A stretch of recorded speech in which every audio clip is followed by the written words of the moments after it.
ndabaramukije ndabaha ikaze bakunzi bacu ba Ghost TV muri kumwe na Divin dushime ni kiganiro kuziko nkuko musanzwe bimenyereye kuziko turayaga n'abantu batandukanye abatumire tuba dufise ku kintu canke sinzi ngene mu kirundi twabishobora kucita mugabo tuvuge ko ari icivugo canke ijambo nyamukuru dushobora kuyaga kugira ngo abantu bashobore kumenya ibitandukanye. Turavuga ku bijanye no kwiyungunganya ibijanye n'ubutunzi eka mbere n'imibano aho tubaye kuri uno munsi mfise abatumire babiri ariko kandi twomenya mbega tuza kuvuganira kuki. Reka imbere yuko tuza kumenya ngo tuzakuganira kuki tumaze tubakire reka mbere uburyo bwanje naguhaye ikaze naguha na karibu mu kiganiro kuziko. Murakoze cyane. Bariko baradukurikirana bamenya ngo tuko tuganira nande bagira bayagishwe nande. Nitwa Inosa Niragira umusore sinubatse yego aravuze akantu ati ntiyubatse aho niho biza kuba bihagarariye nyene no ku nibubamfu ndafise umutumire reka nawe ndaguha ikaze na karibu mu kiganiro. Murakoze kunyakira muri studio yanyu. Jewe akazina kanje nitwa Sitake Stage aba nubatse ncawumva ko ndi umupapa aba mfise abana babiri. Muravyumva dufise abatumire babiri umwe arubatse uwundi ntarubaka. Ikiganiro no musikiza kuba gihagaze ku kintu kimwe mbega ukubaka canke gushinga urugo bikisaba uburyo kenshi bavuga ngo bukwiye mbega niko ba ari kwita mu mutego canke kwita mu bibazo mu gihe utabufise ubwo bukwiye ubwo bibazo ubwo buryo bukwiye kamere ko utarubaka. Uno munsi wumvise umuntu akubwiye ati kubaka canke gushinga urugo bisaba uburyo rimwe na rimwe barongeza ko ngo bukwiye. Wewe uno munsi uremeranya n'umuntu avuga ngo gushinga urugo bisaba uburyo bukwiye canke uburyo gusa urumva bavuze uburyo biba bisigura ko ufise ikintu gifadika. Jewe cyo nibaza nuko kenshi baravuga ngo bisaba uburyo bukwiye mugabo ikibazo twamatugira kenshi mbega ubwo buryo bukwiye n'ubwahe kuko hari gusanga ubwe no muri uwo mutego turiko turavuga uri kuja kurondera ubwo buryo bukwiye ugasanga uri gufata amadeni kugira ngo kweze ubwo buryo mugabo ukibagira mbega uburyo bukwiye n'ubu. Je ico nibaza ku ruhande rwanje nuko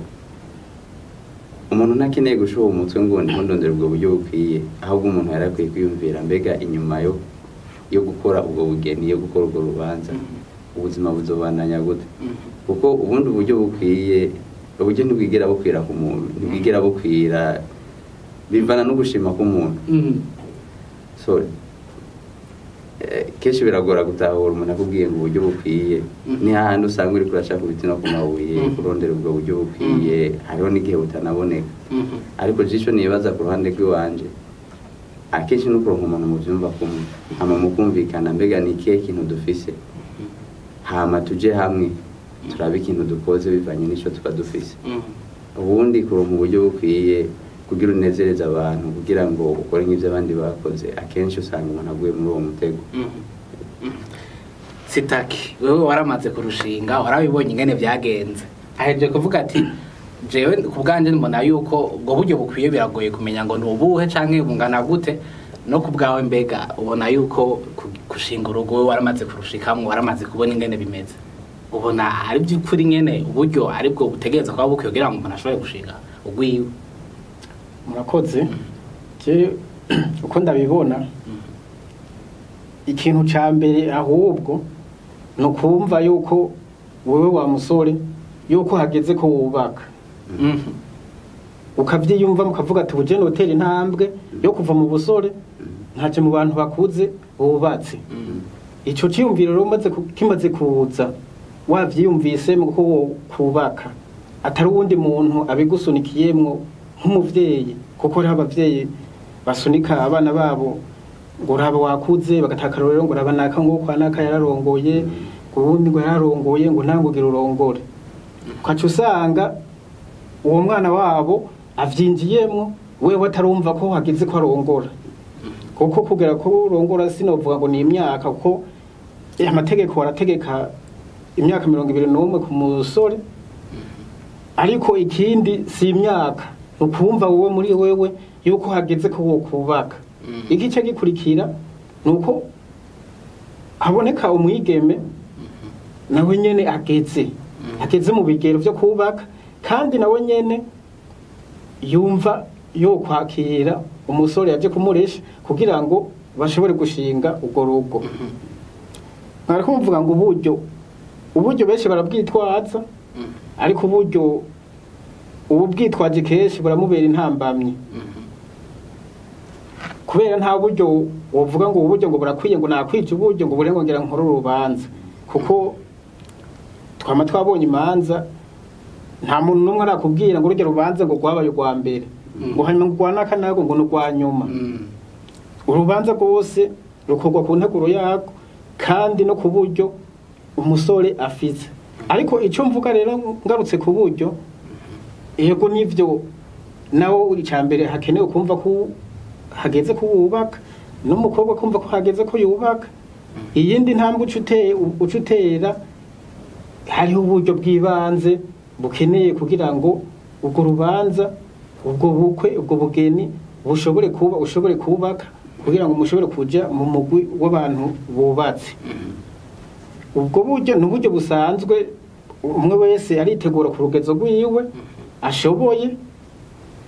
kugira ngo ashobore gutegura ubwo bukwe kuko ikintu cyo gutegura ubukwe si cako no kuva kera ubukwe bwarabaho kiretse ko ubu abasore bubu kenshi ari bo bibako kenshi ibintu bikimeze neza abavyeyi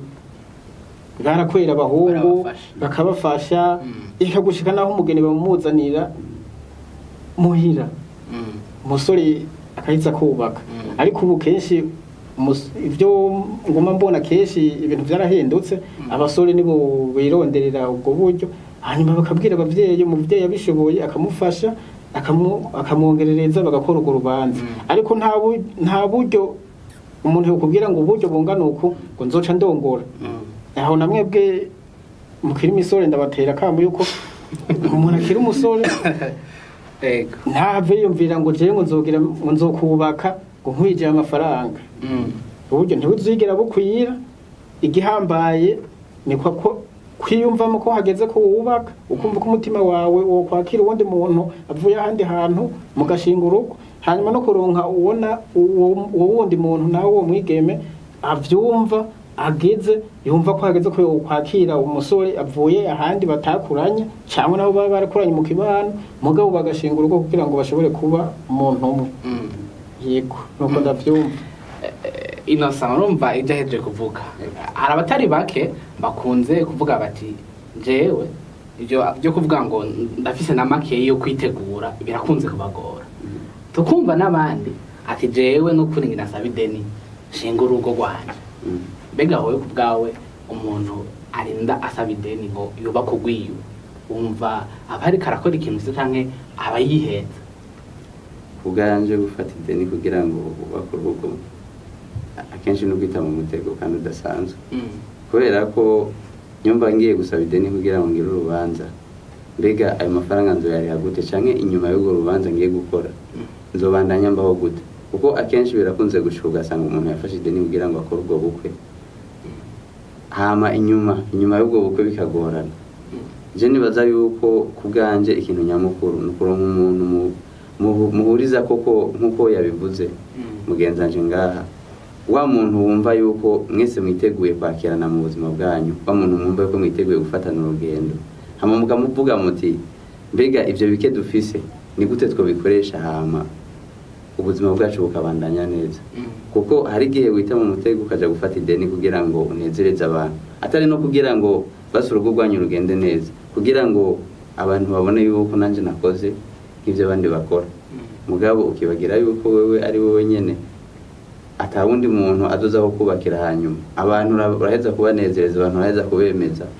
mugabo inyuma bikagorana. Je nibaza yuko gufata ideni kugira ngo ubake urubanza akenshi n'ubita mu mutego. Sitaki wewe wararushinze ndizera neza yuko hari byinshi uba uzi gusumba umuntu ataba ararushinga ugerageje kuraba ku basore babibumva bati jewe ndafisa yo kujya ku kwezi DJ nyene ariko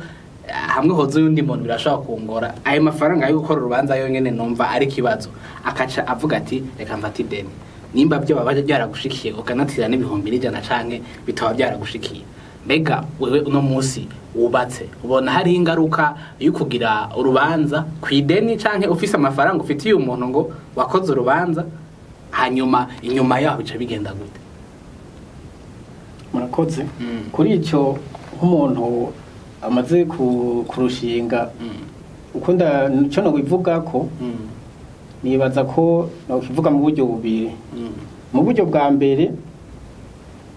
ni mu gihe ushoboye gukora kumva ko ukora urwo rubanza utiriwe uravuga ngo nake ngo n'ingurane nyambara y'ibihumbi 100 nambara 200 aho wumva wo rukora biba ari byiza cyane ndagaruka kandi yuko hariho n'umuntu ashobora kuvuga ati akaka kadeni kugira ngo atari kugira sayangana ko urubanza rusayangana nezereza abantu ari kugira ngo kunteguro na bya bindi bitoya ashobore kubishika bimwe bitoya ashobore kubishika ariko abona aho icyo nca mvuga abantu mwe nabo n'umuntu abasanzwe afise ikintu akora cinziza uburyo avuga ati je naho no gurana ibihumbi 100 cyangwa 300 ndavye ayo mafaranga na savye ndayakoresha mu rubanza ariko inyuma y'urubanza ndavye ayo nzosigara ndonka tuvuga ari nk'uwo yaronka ku kwezi ndavye nzosigara ndonka ku kwezi turashobora kubaho n'umuryango nk'uwo nta kibazo ariko ahari kibazo ni ku muntu ashobora kuvuga ati ngira ntaka amafaranga abantu ngurana abantu aya mafaranga sayangane ngira urubanza rwo mbere sumvye naka keshi hari abantu bakunda kugira imanza bagomba kugira bakarabya kugwanaka ngo kwari mugenzi wiwe ngo reka nanjye ngo ndamusumvye kugire ngururi hayi gusumba rumwe gwiwe abo rero bakunda kuca bagira ingorane ariko si vyiza yuko umuntu agira urubanza arabiye kuri mugenzi wiwe ahubwo no kurukora ku buryo bwiwe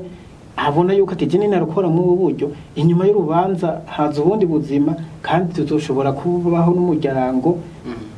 mu gihe tuzoba turiko turabana kubera ncenga gunja ku ngaruka y'umuntu yasavye amafaranga menshi yasavye amafaranga kugira nezereza abantu inyuma y'urubanza atazoyaronka keshi nk'ivyo birashobora gutuma bisambuka n'urugo kuko keshi uri kurasaba amafaranga uyagurana abantu ugomba kubaka uwo muzokubakana hari igihe utamubwira ngo ngiye kugurana amafaranga naka nawe mw'ico gihe yaje abona yuko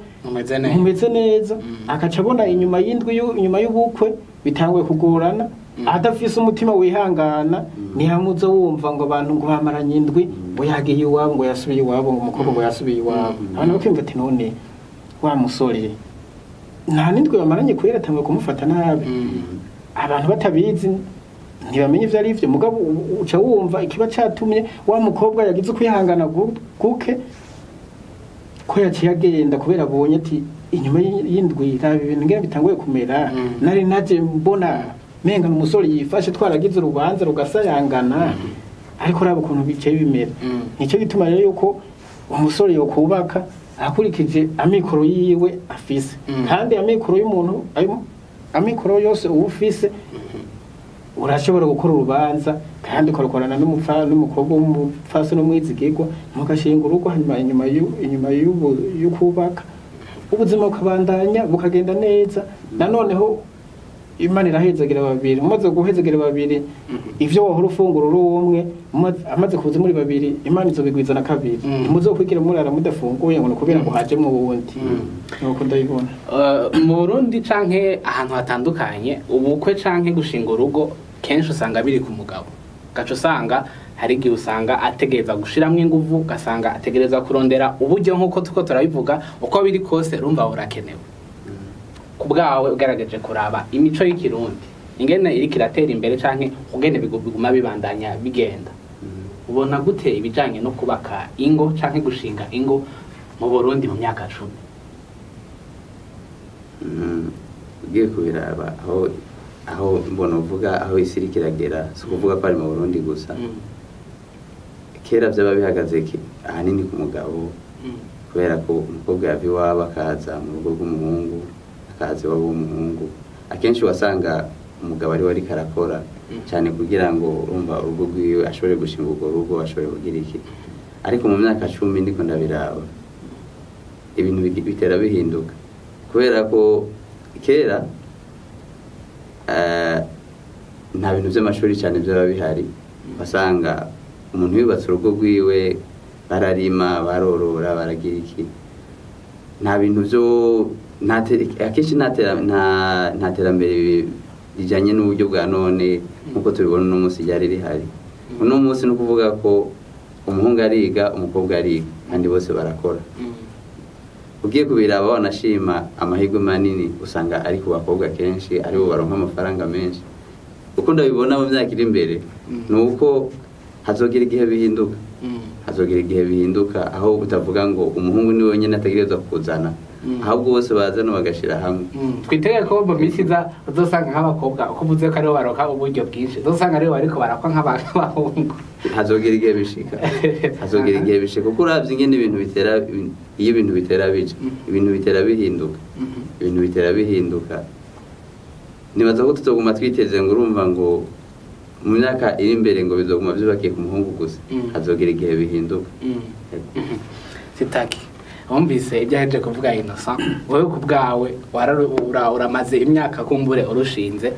ugerageje kuraba aho no munsi tugeze. Nari meje kuvuga yuko kenshi mu bijanye n'imico y'abarundi urugo rushingiye ku mugabo, usanga ari bategereza kurondera kino, ategereza kurondera kino. Ugerageje kuraba no munsi kace ushira mu myaka 10, ubona ibijanye no gushinga ingo canke kugira ubugeni bizoba byifashe gute, cyane cyane kujanye n'uburyo canke ubugene bitunganijwe bifatiye ku buryo? Biko ndaraba mu myaka 10 iri imbere ubukwe turavyitera mbere rihari, ubu hari ibintu byinshi byerekana ubuzima bwabo yindi mice ingene babayeho, ubuzima ingene babubamwo. Ndiko ndaraba no ngaho iwacu ntituri kure yuko ibintu bishobora guhinduka, ugasanga tugashikaho umwigeme yashimanye n'umuhungu acamukwa. Sinovuga ko azocamukwa kubera imico y'ikirundi hari akantu turacifashe, hari akantu nk'uko mugenzi yavuze, hari akantu tucibikiye ko kugumana umuco. Je novuga yuko hazogera igihe umukobwa yashimanye n'umuhungu bagashobora kuvugana, umukobwa akaterera ico yarose akongereza umuhungu, hanyuma agakora urubanza ibintu bikagenda neza. Nico gituma rero mvuga ati mu myaka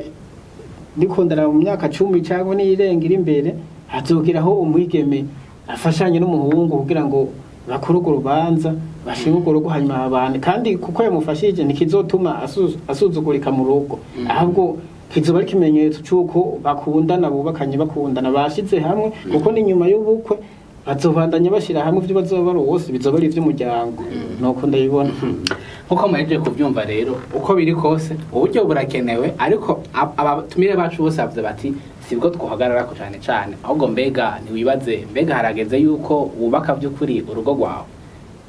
Reka nshimire abatumire bacu, mpere kuri Innocent. Ndagushimiye cyane kubona witavye ubutumire bwawe. Nanje ndabashimiye kubona mwanyumviriye ko mukantumira. Ndagushimira nawe Eustache, nibaza yuko abadukurikirana bumvise umuntu yubatse impanuro yabahaye. Ndagushimiye ko bitavye ubutumire bwacu.